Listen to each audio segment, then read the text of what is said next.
Welcome to Solutions Studio. This is a free series on C programming language. If you like these videos, please subscribe to follow along with this series. Also, please like and leave a comment and share the video to help spread this series. Hello and welcome to this episode, and in this episode we would like to discuss the memory function of the string handling library. So the string handling library functions in this section, they are manipulating, comparing and searching blocks of memory. These functions treat memory as character arrays and can manipulate any block of data. So the following table that you can see in here, it summarizes the string handling library's memory function. And in these function discussions, objects refer to a block of data. As you can see that in many of these functions, the pointer parameters are declared void, so that they can be used to manipulate memory for any data type. So I would like you to recall from the previous episodes that we have said before that any pointer can be assigned directly to a void pointer, and a void pointer can be assigned directly to a pointer of any other type. And because a void pointer cannot be referenced, each function receives a size argument that specifies the number of bytes the function will process. Here, for the simplicity of our videos, the examples that we will be using in this section and in the coming episodes using these functions, these episodes will be manipulating character arrays or blocks of character. But these functions that you can see in this table does not necessarily check for terminating null characters, because they can manipulate blocks of memory that are not always necessarily strings and could be other object types. So stay tuned as we go and discuss each one of these functions in details in the coming episodes. Hello and welcome to this episode, and in this episode we will be discussing about the memcpy or a memory copy function. So this memory copy function, as you can see in here in the prototype, it will take one object, a void object, and it will take the second void object, and it will also take an integer value of a size. And basically what this function does is that it copies a specified number of bytes that's specified in here from the object pointed to by its second argument into the one pointed by its first argument. So basically it will copy the specified number of bytes from S2 into S1. Now let's go and see an example for this function. As you can see here in the main function, we have S1, which is basically an empty string literal, and we have S2, which is this string literal, copy this string. Now using the memory copy function, we would like to copy S2, which is basically this string, into S1, and we have specified and the number of bytes that we want to copy, and that is 17. If we try to calculate the number of characters in S2, let's see, 1, 2, 3, 4, 5, 6, 7, 8, 9, 10, 11, 12, 13, 14, 15, and 16. So why we have specified 17? That is because we want to include the string terminating character as well. So that's why we have included 17 but not 16. So once the copy has been completed, after that we would like to see the contents of S1 using puts or printf. Let's go and run this program. And as you can see, after S2 is copied into S1 with this function, S1 contains copy this string, and as you can see, that's how exactly the contents of one object is copied into another object. And that's it for this episode. I hope this has been informative for you, and I would like to see you in the coming episodes. Stay tuned. Hello and welcome to this episode, and in this episode we would like to discuss about this memory move function. So a memory move function, as you can see here in the prototype, it will take one string and it will take the second string as an argument, and it will also take a size of type integer. Now this function moves a specified number of bytes from the object pointed to its second argument, which is s2, into the object pointed to its first argument, which is s1. So basically it will move the specified number of bytes from s2 into s1. Now this function is a bit special in the way that copying is performed as if the bytes were copied from the second argument into a temporary array, and then it's copied from the temporary array into the first argument. Now this feature will allow bytes from one part of a string to be copied into another part of the same string, even if the two portions overlap. And that is the beauty of this function. Any other function except this memmove function will give you an undefined result if you try to copy between parts of the same string. And actually in this example that we have in here, in fact you will be able to see that we are using the memmove function basically on the same string, copying part of the string back into the string itself. Now you can see that we have this string x, home sweet home. Let's go and run this program and then we can explain on that. Now you can see that the array x before mem was home sweet home. The string in the array x after memmove is sweet home home. How did this happen?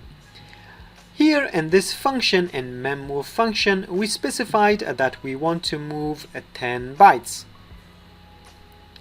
So let's go and count the bytes. 1, 2, 3, 4, 5, 6, 7, 8, 9, and 10. And what string do we want to copy? The string that we want to copy is after the fifth element of the array x. So 1, 2, 3, 4, and 5, and basically we start from here and we count until 10 bytes. So basically we want to copy this part of the string back into x, and when we say x, that means to the first part of the x string. So basically we take this from here, we cut it, and we put it back in here. And that's how the result will be created in the array x after the function has performed its function, sweet home home.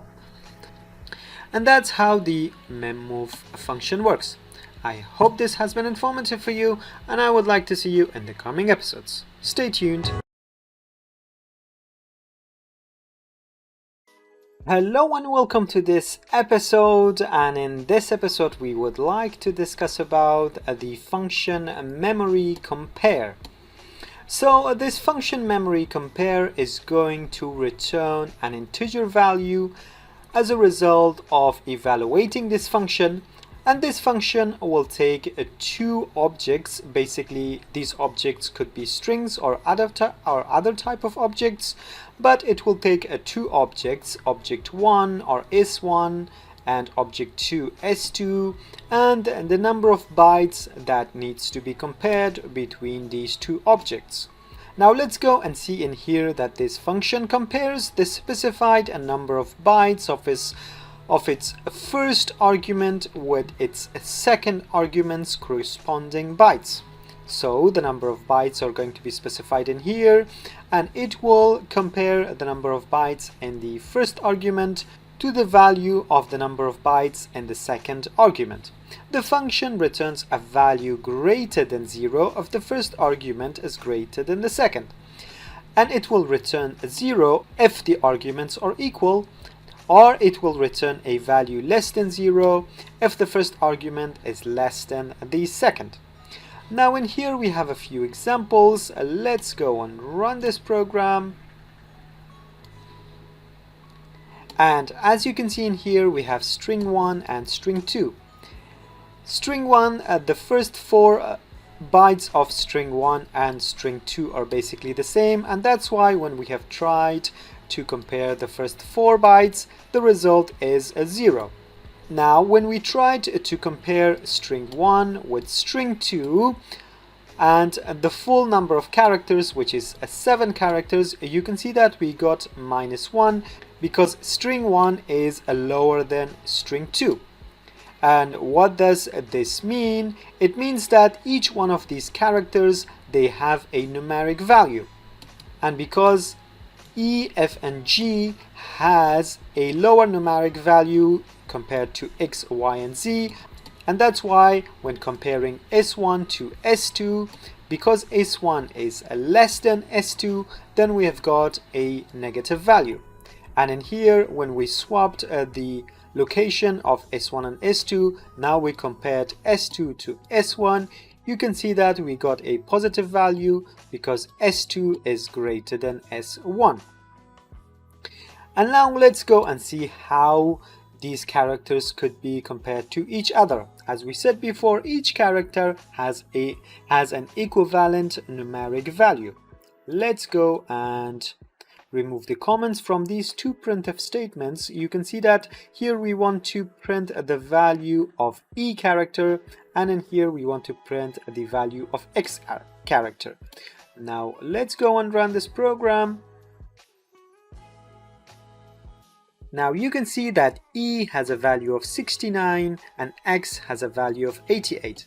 And that's why string 1 was always lesser than string 2 and these memory compare functions. And these values are basically based on the ASCII character set that is defined for representing characters in digital systems. If you would like to know more about this character set, then you can search for it on Google and find out more about this. And that's it for this episode. I hope this has been informative for you, and I would like to see you in the coming episodes. Stay tuned.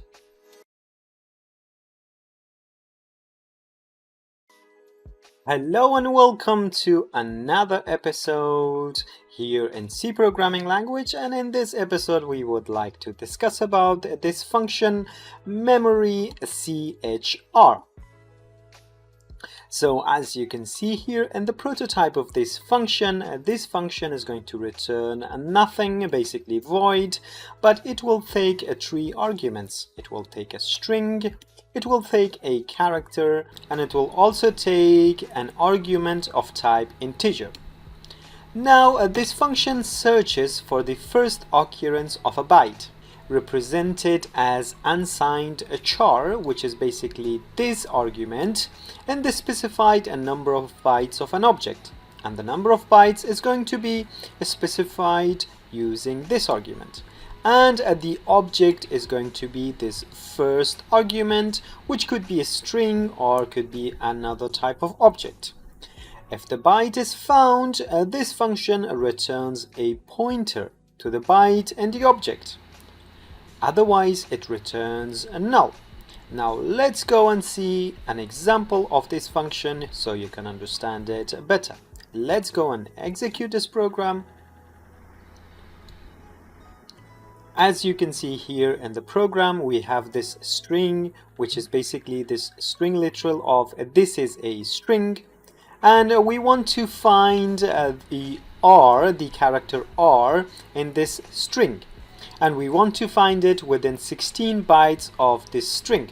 If we try to count the number of characters in this string, 1, 2, 3, 4, 5, 6, 7, 8, 9, 10, 11, 12, 13, 14, 15, and 16. Basically, we want to find R and the totality of this string. Now here in the results, you can see that the remainder of the string after the character R is found is going to be ring. And that's how this function works. I hope this has been informative for you, and I would like to see you in the coming episodes. Stay tuned. Hello and welcome to this episode. In this episode we would like to discuss about this memory sit function. This memory sit function, as you can see here in the prototype, is not going to return anything, so the return type is void. However, it will take 3 arguments. It will take a string or any type of other object which is going to be of type a pointer, void pointer, and it will also take a character which could be specified with value of integer values, or it could be specified with a single quote character values. And it will also take an integer type third argument. So now let's go and see how these arguments work. So this function copies the value of the bytes in its second argument, which is basically here. It will copy the value of the bytes in this second argument into the first n bytes of the object pointed to by its first argument. So it will copy the second argument inside the first argument. However, the number of bytes has been determined by this third argument. And you can see that where n is specified by the third argument. Now let's go and see an example for this function so that you can understand it better. We have this string1, it has 15 characters, and if you try to calculate this, it will be 15 characters. Now we want to execute this program, and as you can see that using this function we have tried to copy or to replace the 7 bytes of this string1, the 7 first bytes of string1 using this character B, this character small caps B. And as you can see, 1, 2, 3, 4, 5, 6, 7 has been replaced by this lower character B. And that's how this memsit function works. I hope this has been informative for you, and I would like to see you in the coming episodes. Stay tuned.